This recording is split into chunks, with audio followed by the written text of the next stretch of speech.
Feliz día del Señor, queridos hermanos.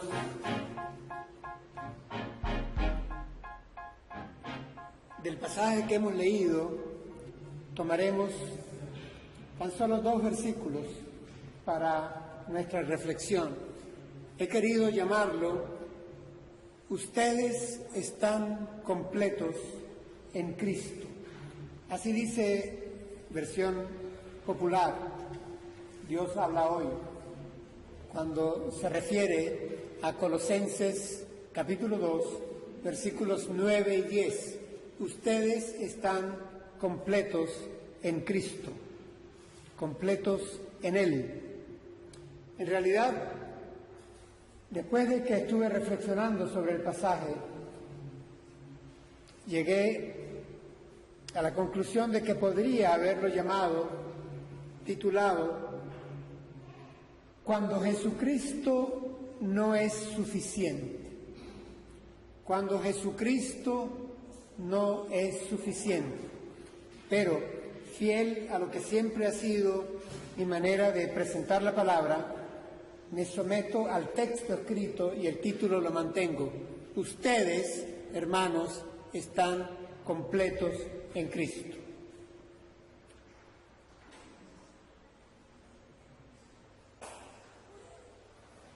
En la versión Dios habla hoy, dice así este par de versículos: toda la plenitud de Dios habita corporalmente en Cristo, y ustedes están completos en Él, que es la cabeza de todo principado y potestad.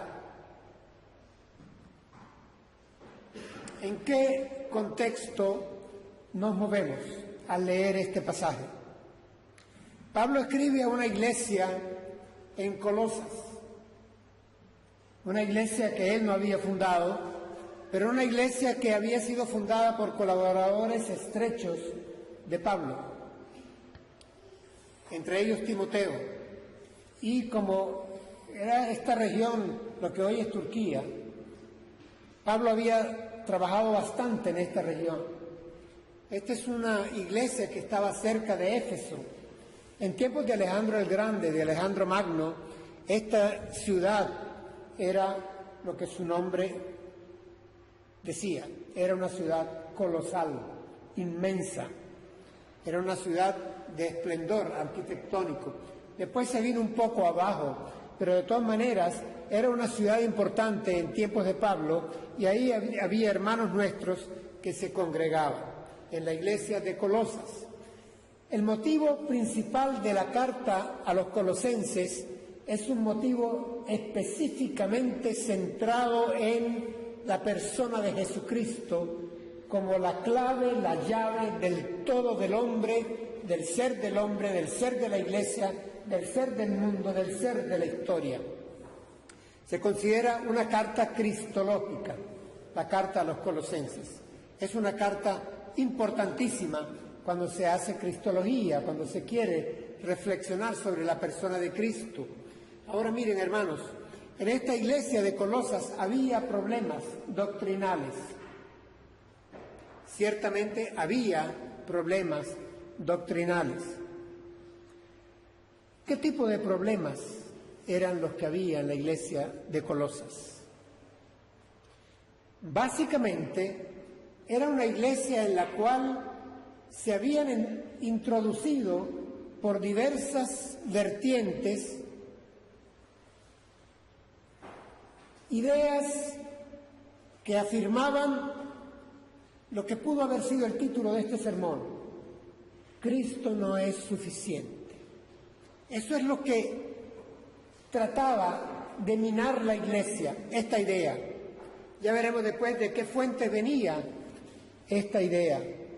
¿Por qué estaba entrando este sentir, este pensar de que a veces Cristo no basta, Cristo no es suficiente?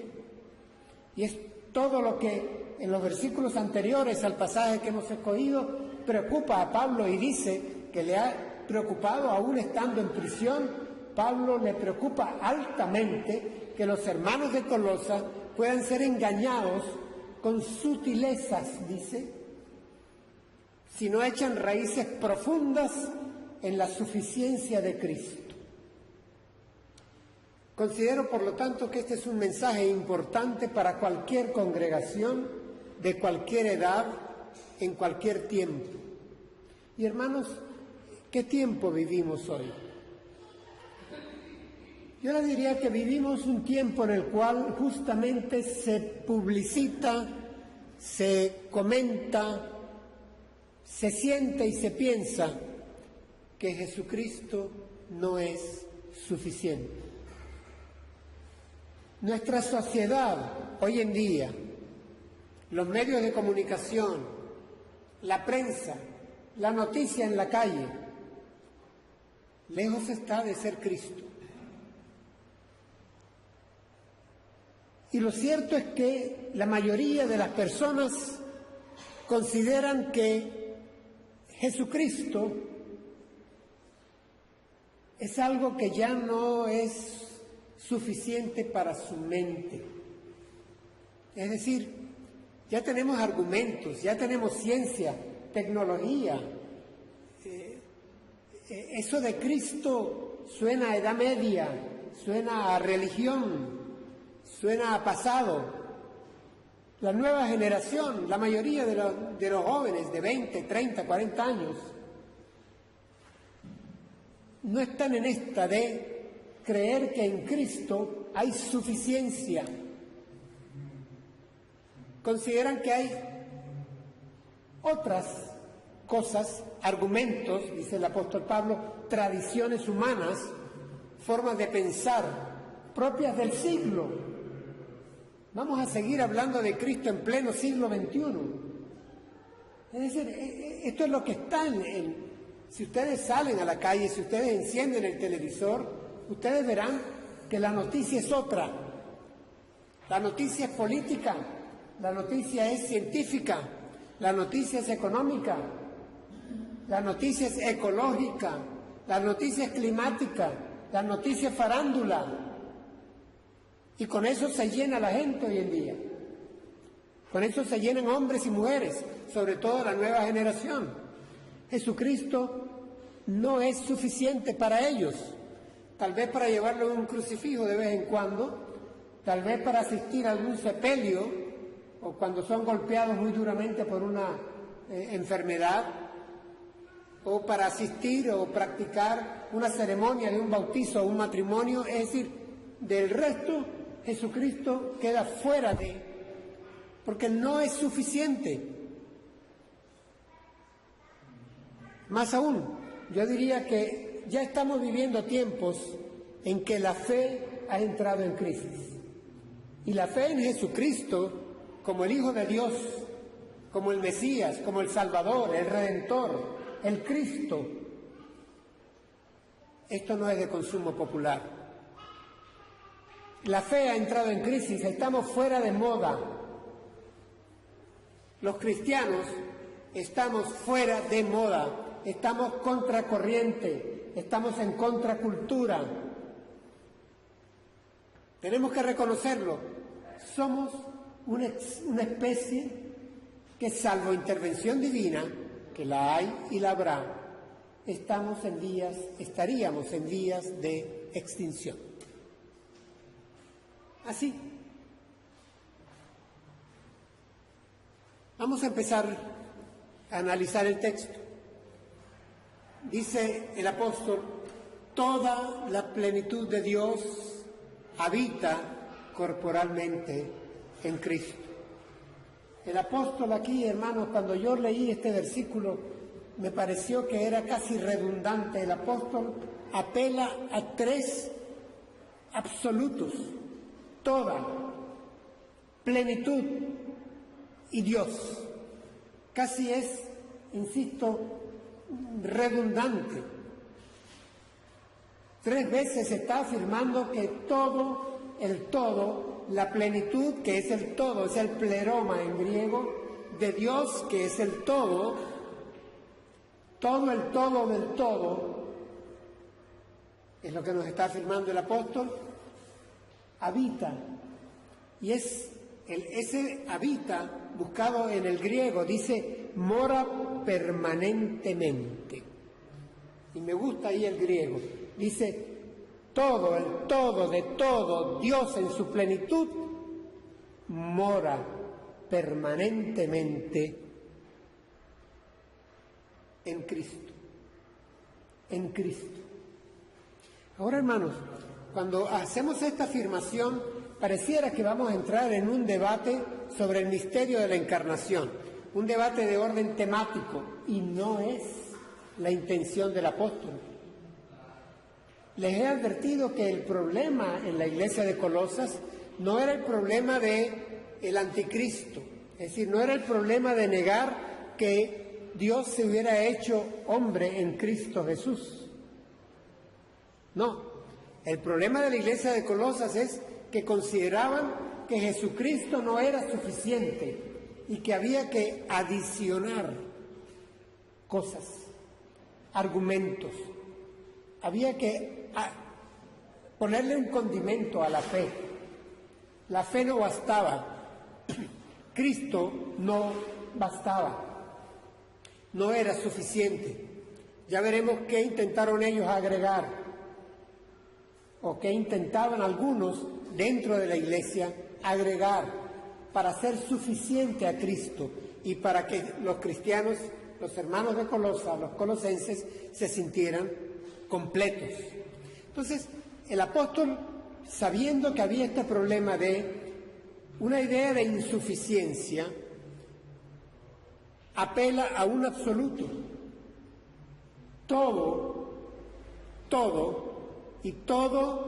Toda la plenitud, en pleno todo, Dios, que es todo, habita en la persona de Cristo. Llama la atención a que si ellos se sienten insatisfechos, o que si creen que tienen que ayudar a su fe o a su realización personal, a su diario vivir, con otras muletas para poder andar, les recuerda que en Cristo habita, mora permanentemente, corporalmente, la persona de Dios. Es interesante y quiero recordarles Juan 1:16. Dice el apóstol, dice, de su plenitud tomamos todos. Juan 1:16. De su plenitud, de la plenitud de Dios, en Cristo tomamos todo. Es decir, todos. Es decir, el apóstol está tocando este tema, no por una razón de orden netamente teológico, temática. La razón es que cada uno de nosotros, cada uno de estos colosenses, hermanos en la fe, se apropiara de esa verdad, es decir, que de esa plenitud que está en Cristo, tomamos todos bendición tras bendición. Es decir, en Cristo lo tenemos todo para nuestro beneficio, para nosotros mismos. Está, por lo tanto, afirmando no que en Cristo haya una sombra de Dios, una parte de Dios, un anticipo de Dios, un modelo de Dios. No, es que toda la plenitud de Dios está en Cristo, y si nosotros tenemos a Cristo, tenemos parte en esa plenitud que tiene que satisfacernos de manera total. No deberíamos sentir ningún vacío, debe llenarnos. El plenoma de Dios debe ser pleno en nosotros. Vamos a avanzar con el apóstol en su argumentación. Nos viene de una afirmación de que toda la plenitud de Dios habita en Cristo, a la utilidad que esto tiene para nosotros. Es decir, de una afirmación teológica va a sacar el apóstol lo que esto significa para las iglesias de Colosas, lo que esto significa para la iglesia de Amposta, para ti y para mí. Lo que significa es que tú y yo estamos completos en Cristo. Si tenemos a Cristo y si todo Dios y toda la plenitud de Dios está en Cristo y estamos en Cristo nosotros, unidos a Él, ¿recuerdan la oración que creo el domingo pasado o el anterior al pasado habíamos recordado la oración del Señor Jesús? Que yo esté en ellos y ellos en mí. Es decir, estar en Cristo, porque el que está en Cristo, nueva criatura es, todas las cosas viejas pasaron y aquí todo es hecho nuevo. ¿Recuerdan que lo habíamos citado? Es la totalidad de la plenitud de Dios que pasa a ser ahora útil para llenarnos a nosotros de manera completa. ¿Saben qué estaba pasando en la iglesia de Colosas? Me puse a revisar con calma para traérselos a ustedes. Y es que en la iglesia de Colosas habían entrado básicamente dos influencias. Una de ellas decía que Cristo no bastaba, no era suficiente y tenían necesidad de la ayuda de los ángeles, por ejemplo. Tenían necesidad los colosenses de buscar ayuda en ciertos espíritus. Yo no sé si a ustedes esto les va a parecer que, bueno, esto es cosa del pasado. Es que todavía hoy día a veces oímos personas cercanas a nosotros decir, ya mi madre desde el cielo me está ayudando. ¿De dónde salió esto? No sé. O estamos ya casi inventando ángeles para cada circunstancia. O como estaba aconteciendo con los de Colosas, cuando uno lee la carta, hasta las estrellas las estaban poniendo en función de ellos. Es decir, aquí hay, miren, esto no es del pasado, aquí hay canales de televisión, hay unos que son solamente señores o mujeres ahí leyendo las cartas a quienes llaman por teléfono, diciendo lo que le quieren ellos escuchar. Pero gente que crea en el horóscopo, en las casas zodiacales, en las cartas del tarot o en cualquier otra de estas cuestiones, existe hoy en día. El apóstol habla de quienes adoran a los ángeles. Estuvieron de moda hace como 15, 20 años. Veíamos angelitos por todos lados, en cuadros, en llaveros, en muñequitos, en mil formas, porque para eso el comercio se pone en marcha también. Y los angelitos estuvieron de moda hace cierto tiempo.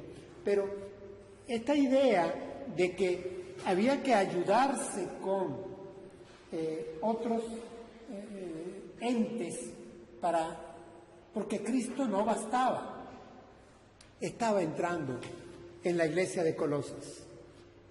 Y lo otro, triste, lo otro era que había que ayudar con las obras. Seguía también la influencia. Es decir, Cristo no basta, Cristo no es suficiente, es necesario hacer obras. Y en los colosenses estaba ya aquello de hacer una obra para que como un boomerang regrese a mí. Y ahí se perdió hasta el altruismo de la buena obra, porque no es solamente hacer la obra, sino hacer la obra con el interés de que esto abone a mi favor, regrese mañana en otro bien que llegue a mí. Es decir, un interés en hacer las buenas obras como una siembra para cosechar buenas obras para mi favor. Bueno, detrás de estas buenas obras lo que hay es un ego, un interés secundario, es decir, o primario quizá. Es decir, hago buenas obras para que las obras regresen. Pero también hago buenas obras porque la ley lo manda. Y cumpliendo la ley, ayudo a mi salvación. Es decir, todo esto estaba entrando en una iglesia que Pablo no había fundado, pero que Pablo quería, y era la iglesia de Colosas, de los colosenses.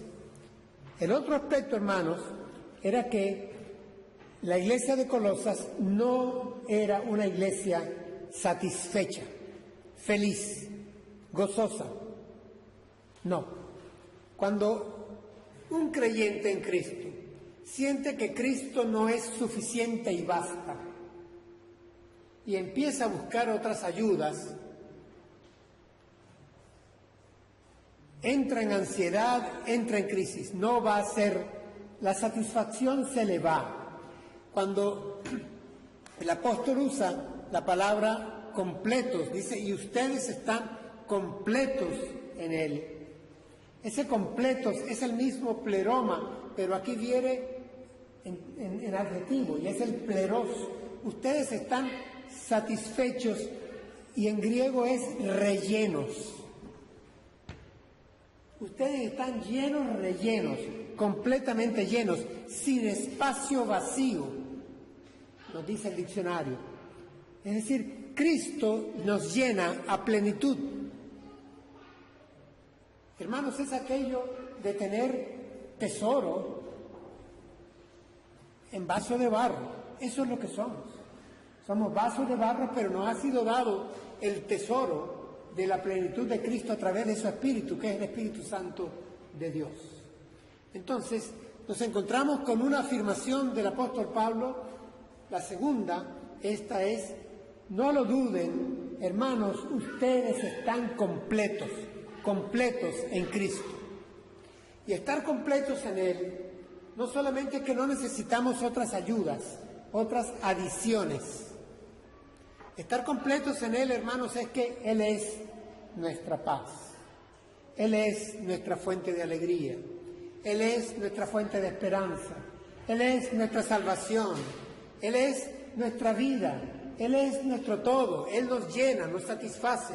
Cuando las cosas van mal, Él permanece fiel y está ahí cerca. Él está en nuestra barca en medio de la tormenta. Él está a nuestro favor. ¿Quién nos podrá separar del amor de Dios que es en Cristo Jesús? Él nos ama. Es decir, eso forma parte de estar plenos en Él, completos en Él. Estar completos en Él es que Él nos satisface, nos llena a plenitud nuestras necesidades. El salmista lo decía sin referirse a Jesús, sino refiriéndose al Padre Celestial, decía: teniéndote en el cielo, yo nada ya necesito en la tierra. Es decir, Él me llena, Él me plena, estoy completo. El apóstol Pablo, por lo tanto, ha hecho dos afirmaciones. Una primera afirmación que es: toda la plenitud de Dios mora eternamente en la persona de Cristo. La segunda ya tiene que ver con nosotros. Ese todo de Dios en Cristo nos llena a nosotros y ya podemos decir: estoy completo en Él. Eso no significa que vamos a tener problemas. Por supuesto que no. Lo que sí significa es que tendremos a Cristo en los problemas. Y ahí estará la diferencia. Esto no significa que yo no tendré carencias, dificultades, dolores, angustias, incertidumbres, días grises. No, el asunto es que yo no estaré solo. Yo siempre tendré a Cristo conmigo. Es la gran diferencia. No se nos prometió, hermanos, que habríamos de transitar un camino de felicidad y de facilidad. Lo que sí se nos prometió es: yo estaré con cada uno de ustedes, con vosotros, todos los días, hasta el fin del tiempo, hasta el fin de los siglos. Eso es lo que Él nos prometió. Y fiel es el que prometió, Él lo cumple. Así que nosotros estamos completos en Él. ¿Me duele la rodilla? Sí. ¿Tengo un problema con la cuenta bancaria? Sí.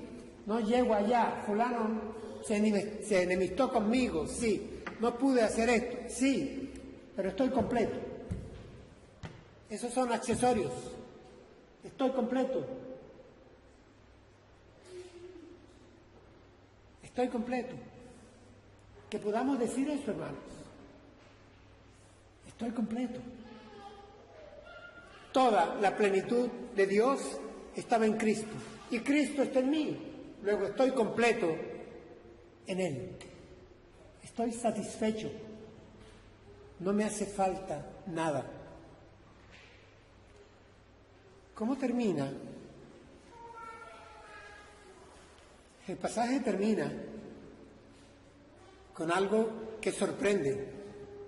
Y uno dice, uno al leer esto dice, bueno, ¿qué pasa por la mente del apóstol Pablo? Dice que Cristo es la cabeza de todo principado y potestad. Él cierra su tesis, cierra su argumento con una afirmación más. Esta afirmación es fuerte, es cristológica, evidentemente, pero es la afirmación de que Cristo es quien tiene el control de todo, de todo. Por lo tanto, nada puede faltarle. En el camino, nada me faltará. El Señor es mi pastor, nada me faltará. Nada me falta hoy, nada me faltará. Hermanos, en tiempos de Pablo, en tiempos de Jesús y en los tiempos de hoy, se nos dice que los griegos tenían una insatisfacción. ¿Cuál era la insatisfacción de los griegos? ¿Qué buscaban los griegos? Dice, ¿recuerdan ustedes la Escritura, lo que dice Pablo a los Corintios? Los griegos ¿quieren qué? Sabiduría. Ciencia, el saber. Y no en ese momento, pero sí en otro, se adiciona. Los griegos vivían prácticamente sobre dos pilares, y su cultura la levantaban sobre dos pilares, el saber y el placer. Eso es lo que buscaban los griegos, el saber y el placer. Esto viene desde el origen de la filosofía aristotélica, platónica, socrática, etc. El saber y el placer. Eso era lo que estaba en la mentalidad de la cultura griega. ¿Y qué estaba en la mentalidad de la cultura judía? El poder. Los judíos quieren señales de poder. Ahora resulta que Cristo es la cabeza de todo principado y potestad. Después de resucitado, ¿recuerdan cómo Él comienza a hablar a sus discípulos, hermanos? Todo poder, toda autoridad me ha sido dada sobre cielo y tierra. Por lo tanto, vayan a todas las naciones, hagan discípulos míos, enséñenles, bautícenles en el nombre del Padre y del Hijo y del Espíritu Santo. Pero es porque ahora tengo toda autoridad, todo principado y toda potestad le ha sido sujeta. Y sin embargo, hoy en día, hermanos, no en tiempos griegos ni judíos del siglo I, hoy en día, nuestros hijos, nuestros familiares, nuestros vecinos, nuestros conocidos, nuestros amigos, nuestros compañeros de trabajo, la sociedad en que vivimos aquí en Amposta, en toda la sociedad catalana, en toda la península española, en la Unión Europea, en Occidente, hermanos. Toda la sociedad del siglo XXI está buscando el poder, el placer o el saber. Los mismos tres pilares que en el siglo I. Y esto no escapa a la Iglesia. Es más, por esto se fueron muchos de nuestros muchachos, porque buscaban el saber, buscaban el poder, buscaban el placer. Y no lo encontraron en Cristo. No estuvieron completos en Cristo. Tal vez no les presentamos eso o no los retamos a que consiguieran en Cristo eso, esa satisfacción plena.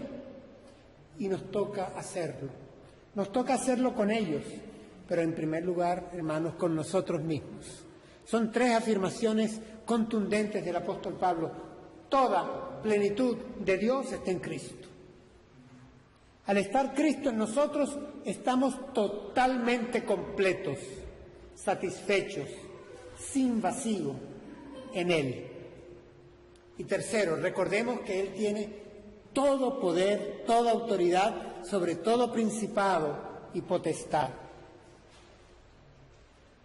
Necesitamos, hermanos, una reorientación del sentido del placer. Porque se ha tenido a pensar que ser discípulo de Jesucristo es perder el placer. A veces se invita en una iglesia, este hermano nos va a dar un testimonio de su vida, y este hermano pasa y dice lo que hizo por 20 años andando de aquí para allá, y lo dice hasta con cierta diversión, ¿no?, de cómo pasaba en la vida, y al final dice, bueno, me convertí a Cristo y aquí estoy, como diciendo, se me acabó la diversión. Es decir, es aquello de que pareciera que, es más, tenemos un himno que dice algo así de que por ti los placeres yo dejé. Un momento, es decir, en ser discípulo del Señor, en ser creyente en Cristo, hay placer. Lo que pasa es que hay una reorientación del sentido del placer. Hay un placer que se asocia al deber. Hay un placer en obedecer. Hay un placer en seguir. Hay un placer en testificar. Hay un placer en adorar. Hay un placer en servirle. Hay placer. Yo no siento que mi vida haya sido pasada por lejía durante 40, 50 años, desde que yo tuve mi encuentro personal con Cristo Jesús. Mi vida se tornó retadora y he tenido una vida plena y abundante todos los días, placentera, claro que sí, pero el placer ha sido reorientado en mi vida. ¿Y qué vamos a decir del saber? Esto es para ignorantes. Nosotros los que vamos a la universidad ya no podemos volver a la iglesia. Ya tenemos ciencia, tenemos conocimiento, seguro. Te alabo, Padre, porque escondiste estas cosas en los que se creen sabios y entendidos. Sí, Padre, porque a ti te agradó. Y lo diste a conocer a los sencillos de corazón, a los humildes, y les diste a conocer. En Cristo está toda la sabiduría y el poder, dice el apóstol Pablo a los Corintios. Ustedes quieren sabiduría, ustedes quieren poder, en Cristo están el poder y la sabiduría de Dios. Poder, quiero poder político, quiero un referéndum, quiero poder militar, quiero poder económico, quiero poder... ¿Quieres poder? Un día vamos a hablar sobre la vida de alguien que podía confesar que lo había tenido, hecho, sentido, pensado, poseído todo. Me refiero a Salomón, como al final él termina diciendo, y vanidad de vanidades, todo resultó ser vanidad. Vanidad ahí es en el hebreo antiguo una expresión como pompas de jabón.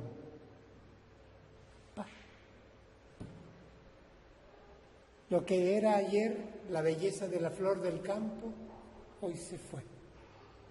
Y la neblina que apareció en la mañana, en pocas horas, se desvaneció. Mas el que hace la voluntad de Dios permanece para siempre. Esto es lo que nos dice el apóstol Juan. Hermanos, yo les estoy hablando desde la Escritura y con el corazón expuesto, porque quiero que se sientan gozosos, completos en Cristo Jesús. Toda la plenitud de Dios habitaba en Él y nos lo entregó para que nosotros la hiciéramos nuestra y disfrutáramos plenamente el placer, el saber y el poder que hay en Cristo Jesús. Satisfechos, completos en Cristo. Satisfechos. No necesitamos añadir más. Él lo hizo todo por nosotros. Por amor murió por nosotros. Y lo que se clavó en la cruz fue: cancelado es, consumado está, la deuda ha sido pagada, no tienes que añadir nada, ni tú ni yo, disfrutar plenamente, en pleroma, la salvación que es en Cristo Jesús. Disfrutemos esto, hermanos, es decir, que la encarnación de toda la plenitud de Dios en Cristo y Cristo en nosotros sea más que un tema, sea más que una discusión teológica. Todo lo tenemos. Este Salomón, de quien les hablé y predicaremos uno de estos domingos, dijo: cree en Dios, y guarda sus mandamientos. El discurso ha terminado, ya todo ha sido dicho. Esto es el todo del hombre, es decir, completos en Cristo Jesús. Cuando veo sus caras, hermanos, veo hombres y mujeres, jovencitas, ancianos, ancianas, de diversa edad. Todos estamos aquí y sé que todos ya hemos sido llenos del Espíritu Santo de Dios y podemos decir en paz, pero no en una paz propia de una mecedora, no en una paz de quien está echado, sentado, no, una paz pujante, una paz que nos lleva por los caminos de la vida, una paz que abre horizontes, que da gracias a Dios por un nuevo día y arranca a vivir vida en abundancia, una paz por estar completos y completamente seguros de que quien nos tomó de la mano no nos soltará jamás. Quien comenzó la buena obra en nosotros la llevará hasta su final feliz, la llevará a cabo hasta el final. Hemos sido sellados, lo he dicho ya varias veces y lo seguiré diciendo, por el Espíritu Santo de Dios, como propiedad de Dios. Esto es estar completos, completos en Él. Nada nos falta, hermanos. Los detalles que nos faltan son secundarios. Lo principal ya lo tenemos. Y lo hemos tenido por gracia. Pero estemos completos en Él. Completos, hermanos. Completos en Él. Satisfechos en Él. Completos en Él.